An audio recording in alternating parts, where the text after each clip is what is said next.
Tidur lagi. Capek gue. Enggak, bercanda. Monitor, monitor, monitor, Tio monita. Hayo yo, monitor. Perkenalkan, nama saya Lulu, saya dari kelas IPE. Di sini saya akan membahas yang berjudul Usaha Pemerataan dan Pembangunan di Kota Bekasi. Di sini saya akan menjelaskan tentang usaha pemerataan dan pembangunan di Kota Bekasi. Di sini saya akan menjelaskan tentang latar belakang dari usaha pemerataan dan pembangunan di Kota Bekasi. Latar belakangnya didorong oleh posisinya sebagai kota satelit Jakarta yang mengalami pertumbuhan pesat, baik dari segi penduduk maupun industri. Hal ini menciptakan berbagai tantangan dan kebutuhan strategis yang mencakup beberapa poin. Jadi, di Kota Bekasi ini, satelit Jakarta yang mengalami pertumbuhan besar, maksudnya tuh masyarakatnya itu makin tumbuh besar dari segi penduduk maupun industrinya. Dan di sini saya akan menjelaskan tentang indikator pencapaian dan pembangunan di Kota Bekasi. Yang pertama, indeks pembangunan manusia mencapai 83,06 poin. Mencapai 83,06 poin menunjukkan kualitas hidup manusia yang tinggi. Dan yang kedua, laju pertumbuhan ekonomi mencapai 4,96% di tahun 2022, didorong oleh sektor industri dan perdagangan. Dan nomor 3, laju inflasi berhasil diturunkan menjadi 3,14% pada akhir 2023. Dan yang nomor 4, tingkat pengangguran terbuka TPT menurun menjadi 7,90% pada tahun 2023. Dan masih sama pembahasannya, itu ada angka kemiskinan. Angka kemiskinan di Kota Bekasi itu menurun menjadi 4,10% pada tahun 2023. Dan rasio ketergantungan dependensi rasio angka 39,62 menunjukkan struktur penduduk produktif yang tinggi, memberikan potensi ekonomi menunjukkan kualitas ekonomi menunjukkan kualitas hidup manusia yang tinggi. Dan yang ketiga, pendidikan terdapat di 315 SD negeri dan 62 SMP negeri, dengan target setiap kelurahan memiliki SMPN pada 2026. Terus ada kesehatan.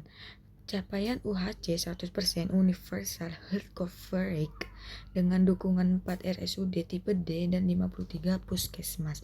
Jadi di Kota Bekasi itu menyiapkan 4 RSUD tipe D dan 53 puskesmas. Dan di sini saya akan menjelaskan tentang program pemerataan ekonomi di Kota Bekasi.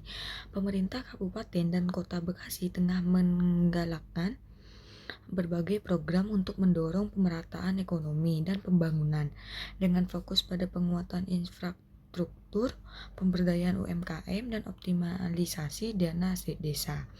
Berikut adalah beberapa program utama yang sedang berjalan hingga tahun 2026. Yang pertama, program 100 juta per RW rancang untuk memperkuat peran RW.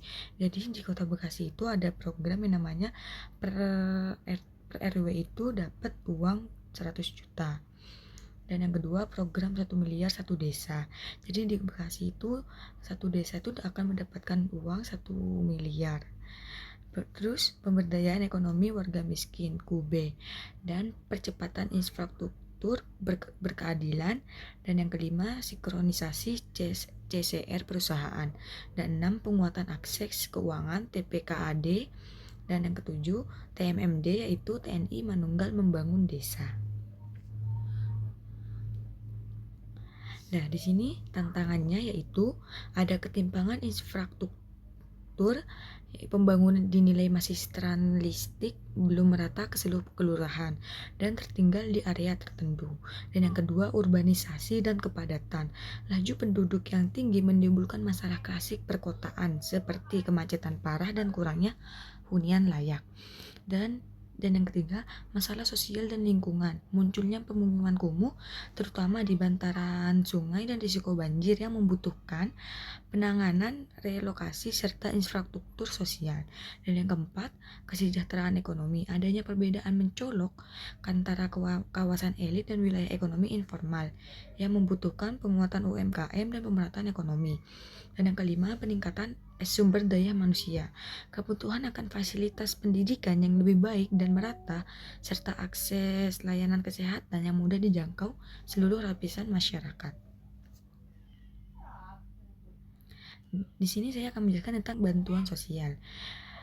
Yang pertama, program bantuan sosial yaitu Pemkot Bekasi aktif memberikan bantuan kepada warga terdampak musibah seperti bantuan rumah roboh atau seperti ada banjir. Dan yang kedua, pemberdayaan disabilitas dan yatim. TPPKK Kota Bekasi aktif menyelenggarakan program sosial termasuk mengajak anak yatim dan penyandang disabilitas belanja kebutuhan. Program Lingkar Keren 100 juta per RW. Program ini bertujuan menjadikan warga sebagai garda terdepan pembangunan yang diyakini dapat mempercepat pemerataan pembangunan hingga tingkat RW.